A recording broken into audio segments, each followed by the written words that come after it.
Hey guys, it's Phil from the UNSW Barbell Club. I'm back. And today I'm going to be talking to you about three major areas in the lower limb still. The iliotibial band, the ITB, your hip flexors, as well as your quads. So this is your foam roller. As I said in other videos, if you're feeling adventurous, you can use a PVC pipe. But for most athletes, a foam roller is good. Just because you use a PVC pipe doesn't make you more hardcore necessarily. Check your ego in at the door, start on a foam roller, and then progress from there. So, your ITB is a band of connective tissue which kind of runs up in here, right into your glutes, and it runs down the side of your leg. There's a small muscle in here called the tensor fascia lata. I'll explain that now. Your TFL lies in between your iliac crest. So find the boniest part of your iliac crest, which will be a little bit more forward on me. It's about there. Find your your true hip. Draw a line between your false hip and your true hip, and it's roughly in here. There's this little fleshy bit. Right underneath your iliac crest, you'll find, if you kind of stretch it out like that, you'll find a little band or a little cord. That's your rectus femoris. You trace that down and move laterally. You kind of dig in there. You'll feel it'll be a little bit tender with most people, just in there, okay? That's where your TFL is.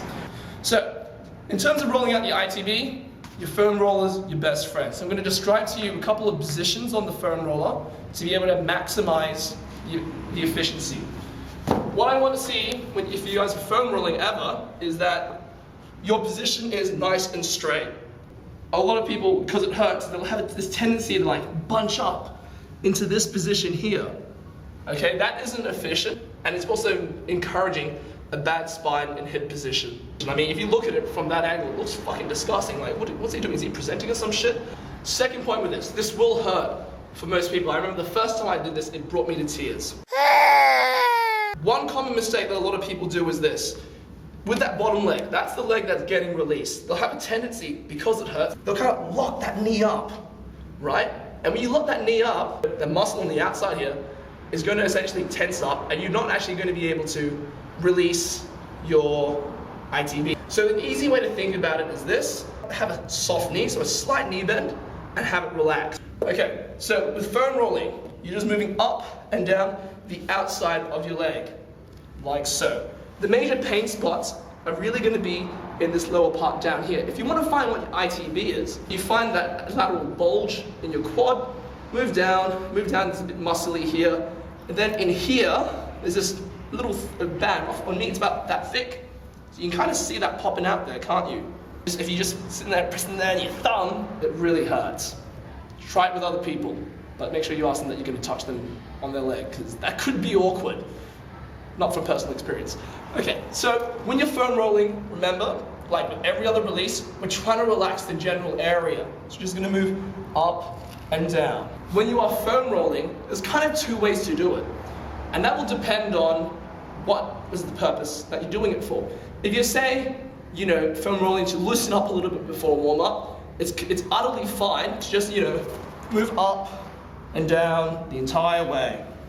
But if you're on an off day or a prehab day and you're just trying to increase your mobility more aggressively on a day that you're not training, what I'm going to describe is something I like to call partitions. Basically, with partitions, if we have our entire leg, I'm going to partition it into roughly 3 or 4 parts. So there'll be a bottom quarter, then obviously the second quarter, third quarter, upper.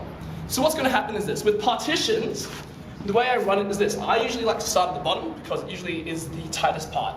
So I'm going to do about 15 to 20 up and down on the first partition. The first partition being the lower part of my quad, right?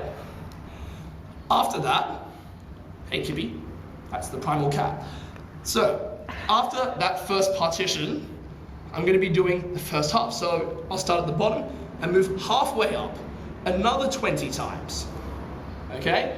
After that, I'll move to 3/4 of the way up, going back and forth the entire way, up and down 3/4 of the way. And then afterwards, at the end, I'll do, the entire leg up and down 20 times. Okay, so you may have recalled I referred to something called the tensor fascia lata, the TFL. That's basically a tiny little muscle which is in your hip. So the easiest way to think about it is this. If I'm lying on my side, if I find where my false hip is and put the ball just above my false hip, so the ball is essentially sitting in between your false hip and your true hip. You just kind of roll around and you'll kind of find it where it digs in. So in me, it's about there, which is equivalent to about there on the other side. Okay, and what you can do in here, just move around and sit on it for about 15-20 seconds and you kind of feel it release, okay? So that's the ITB done and out of the way. I now want to talk to you about your hip flexors. All right, we always hear this term thrown around, but to see how your hip flexors work, we should look at the anatomy.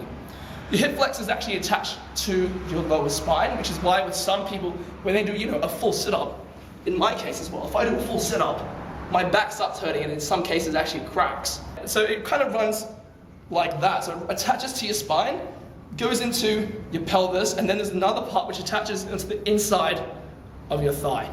Another really easy way of finding out where your hip flexor is this.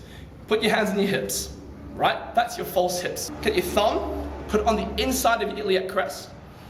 And what you're gonna do is this. You're just gonna find around and dig in. When you dig into your iliac crest, try and kind of dig under it and out. So in, under, and out. So you're kind of a bit like that.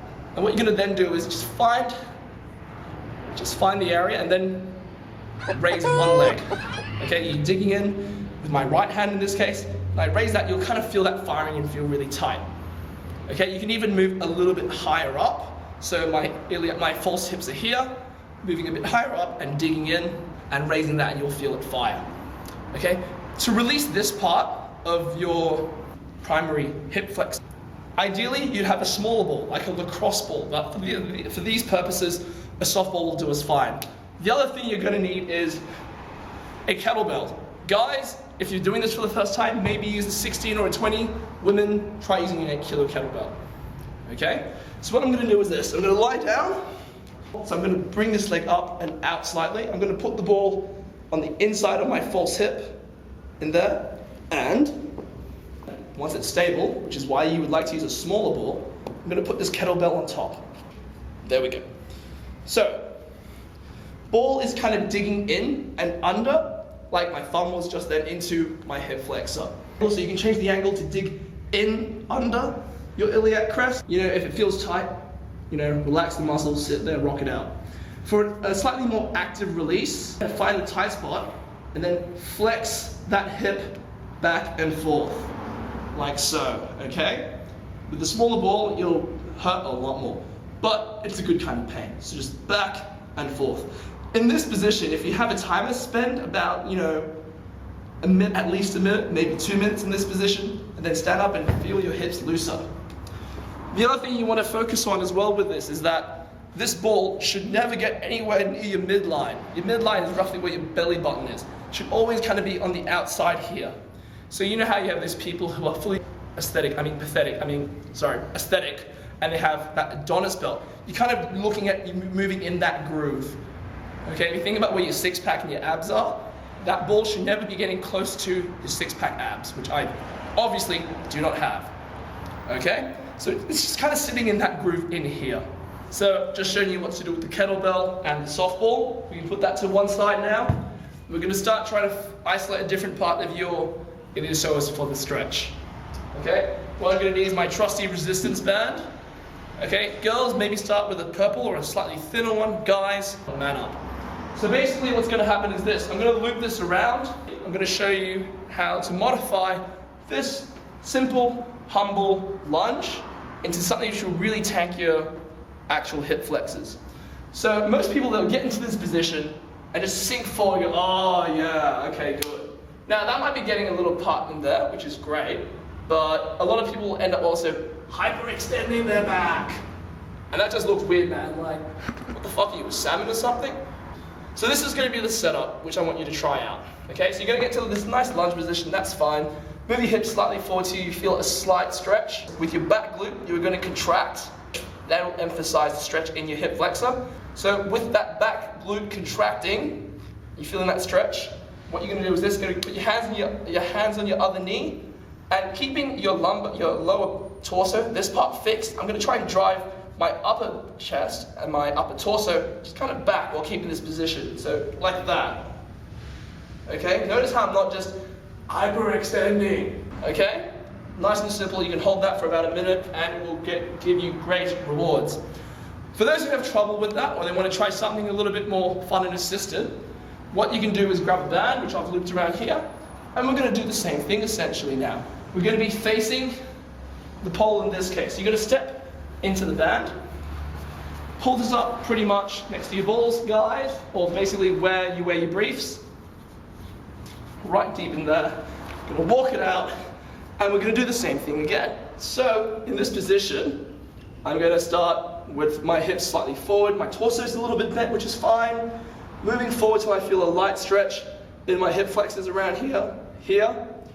Wow, that was embarrassing. Contract that back glute, keep it tight, and instead of driving my torso up with my knee, both my hands are going to be on the band, so I'm starting nice and forward, back glute contracted, and I'm going to push the band down to bring my upper torso up. So instead of driving from here, I'm going to be driving from the band, okay?